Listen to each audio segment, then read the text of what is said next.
తిరుపతి తొక్కిసలాట ఘటనలో మరణించిన 6 కుటుంబాలకు నేడు టీటీడీ చెక్కులు పంపిణీ చేయనుంది. చైర్మన్ బిఆర్ నాయుడు ఆధ్వర్యంలోని బృందాలు వైజాగ్, నర్సీపట్నం, తమిళనాడు, కేరళలోని మృతుల కుటుంబాల ఇంటికి వెళ్లనున్నాయి. వారి కుటుంబాలకు 25 లక్షల రూపాయల చొప్పున చెక్కు ఇవ్వడంతో పాటు కుటుంబంలో ఒకరికి కాంట్రాక్టు ఉద్యోగం, ఉచిత విద్యను అందించేందుకు వివరాలు సేకరించనున్నాయి.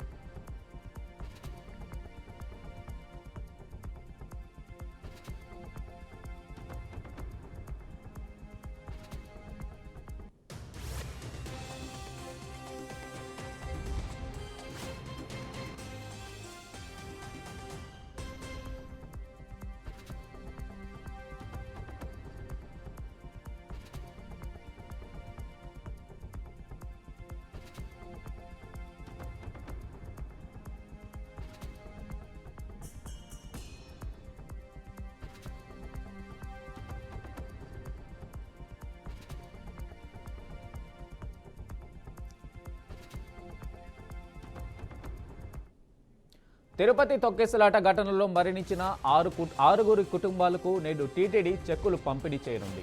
చైర్మన్ బిఆర్ నాయుడు ఆధ్వర్యంలోని బృందాలు వైజాగ్, నర్సీపట్నం, తమిళనాడు, కేరళలోని మృతుల కుటుంబాల ఇంటికి వెళ్లనున్నాయి. వారి కుటుంబాలకు 25 లక్షల రూపాయల చొప్పున చెక్కు ఇవ్వడంతో పాటు కుటుంబంలో ఒకరికి కాంట్రాక్టు ఉద్యోగం, ఉచిత విద్యను అందించేందుకు వివరాలు సేకరించనున్నాయి. ఇక దీనిపై పూర్తి సమాచారం మా ప్రతినిధి గోపినాథ్ అందిస్తారు. గోపినాథ్, వెంకటేష్, మొత్తం మీద అంటే 2 రోజుల క్రితం వైకుంఠ ఏకాదశికి సంబంధించి తిరుపతిలో జారీ చేస్తున్నటువంటి టికెట్లు జారీ చేస్తున్న సమయంలో, టోకన్స్ ఇస్తున్న సమయంలో తొక్కిసలాటలో చనిపోయినటువంటి 6 మందికి కూడా ఇవాళ ప్రత్యేక బృందాలు ఆయా ప్రాంతాలకు వెళ్లి వాళ్ళ కుటుంబ సభ్యులకి ఒక్కొక్కరికి ఒక్కొక్క ఇంటికి సంబంధించి 25 లక్షల రూపాయలు ప్రభుత్వ ఆదేశాల ప్రకారం నష్టపరిహారం ఇవ్వబోతున్నారు. అదేవిధంగానే వాళ్ళ ఇంట్లో వాళ్ళ సూచన మేరకు ఎవరికి కాంట్రాక్ట్ ఉద్యోగం కావాలో వాళ్ళకు కూడా సిఫారసు చేసి దానికి సంబంధించినటువంటి ప్రాసెస్ ను కూడా త్వరలోనే మొదలు పెడతామంటూ కూడా చెప్పడం జరిగింది. అయితే ఇద్దరు టీటీడీ అధికారులు, మరికొంతమంది టీటీడీ బోర్డు సభ్యులు, మరికొంతమంది అధికారులు ప్రత్యేక బృందాలుగా ఏర్పాటు చేసుకుని వెళ్ళబోతా అన్నారు. అంటే మరణించిన వాళ్ళ పరిస్థితి, అంటే వాళ్ళ సహాయ సహకారాలు ఆ విధంగా ఉంటే మిగిలిన ఏదైతే గాయపడ్డారో, తీవ్రంగా గాయపడిన వాళ్ళకందరికీ కూడా ఇప్పటికే కూడా ఆయా ప్రాంతాలకు మొన్న కలెక్టర్ దగ్గరుండి ప్రత్యేక వాహనాల్లో వాళ్ళ స్వగృహాలకు పంపడం జరిగింది. వాళ్ళకు కూడా 5 లక్షల రూపాయలు నష్టపరిహారం చెల్లించే విధంగా ఆదేశాల ప్రకారం టీటీడీ ప్రతిపాదనలు సిద్ధం చేసి ఆ చెక్కులు సిద్ధం చేయడం జరిగింది. వాళ్ళ స్వగృహాలకు కూడా వెళ్లి వాళ్ళకు కూడా దానికి సంబంధించిన నష్టపరిహారం ఇవ్వబోతా అన్నారు.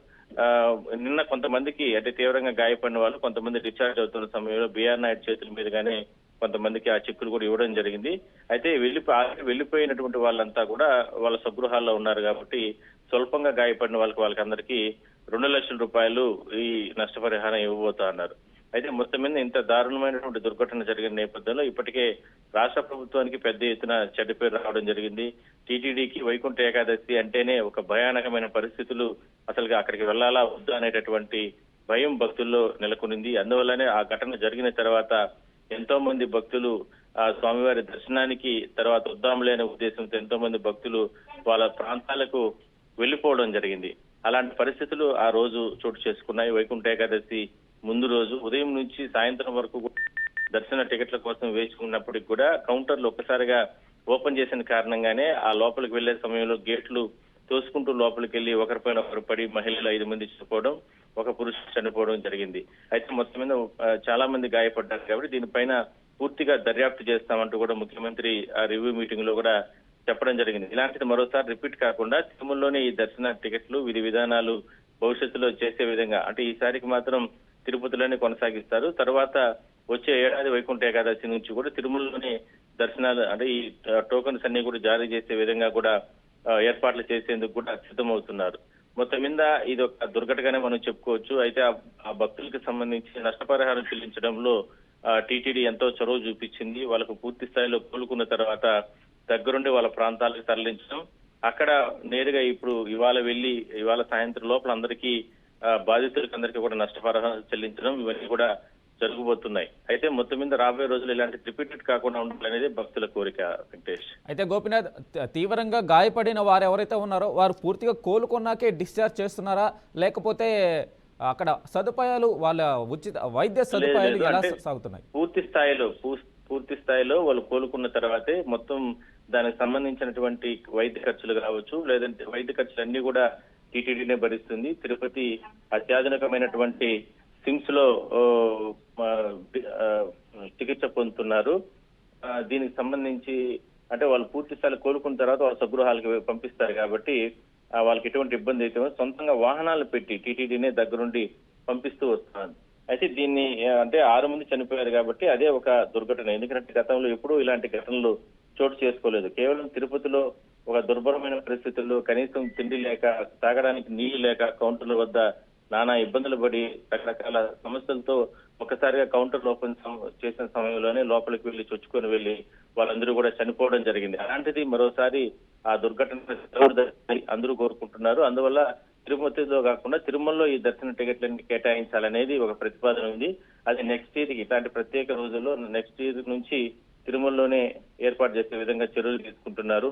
మొత్తం మీద బోర్డులో తీసుకున్న కీలక, ఎందుకంటే దీనికి సంబంధించి ఎవరైతే బాధితులు ఉన్నారో బాధ్యతలు అంటే దీనికి సంబంధించి ఆడ విధులు నిర్వహించినటువంటి నిర్లక్ష్యంగా వ్యవహరించినటువంటి ఒక డిఎస్పీని, టీటీడీకి సంబంధించిన ఒక డిప్యూటీ స్థాయి అధికారిని ఇప్పటికే సీఎం సస్పెండ్ చేయడం జరిగింది. తిరుపతి ఎస్పీ సుబ్బరాయన్ను బదిలీ చేశారు. ఇక టీటీడీ చీఫ్ విజిలెన్స్ భద్రతా నిఘా అధికారిని శ్రీధర్ ని కూడా బదిలీ చేయడం జరిగింది. తిరుపతి టీటీడీ దేవస్థానాలకు సంబంధించి జేయూ జాయింట్ ఎగ్జిక్యూటివ్ ఆఫీసర్ ని కూడా బదిలీ చేయడం జరిగింది. ఇట్లా 5 మంది పైన 2ని సస్పెండ్ చేస్తే 3ని బాధ్యులను చేస్తూ ట్రాన్స్ఫర్లు చేయడం జరిగింది. అయితే ఇంత దారుణానికి నిర్లక్ష్యంగా ఉన్నారు కాబట్టి ప్రభుత్వం కూడా చాలా సీరియస్ గా తీసుకుని దీన్ని ఆ విధంగా చర్యలు తీసుకున్నారు. చూద్దాం మరి రాబోయే రోజుల్లో దీన్ని ఏ విధంగా, అంటే ఇన్వెస్టిగేషన్ చేస్తామంటున్నారు, సిట్టింగ్ జడ్జితో విచారణ జరిపిస్తామంటున్నారు. పూర్తి స్థాయిలో దర్యాప్తులో భాగంగా అక్కడ సీసీ కెమెరాలు, సీసీటీవీ ఫుటేజీలన్నీ కూడా స్వాధీనం చేసుకోవడం జరిగింది. ఆసుపత్రిలో బాధితులకు సంబంధించి వాళ్ళంతా కూడా స్టేట్మెంట్ రికార్డ్ చేయడం జరిగింది. అదే కాకుండా తోటి భక్తులు అక్కడ క్యూ లైన్ల వద్ద ఉన్న సమయంలో వాళ్ళ విచారణ చేయడం జరిగింది. ఇవన్నీ కూడా రిపోర్ట్స్ పెట్టుకొని ఎవరు నిర్లక్ష్యం ఉంది ఏందని దానిపైన పూర్తి స్థాయిలో దర్యాప్తు చేసిన తర్వాత చర్యలు అనేది ఖచ్చితంగా ఉంటాయి.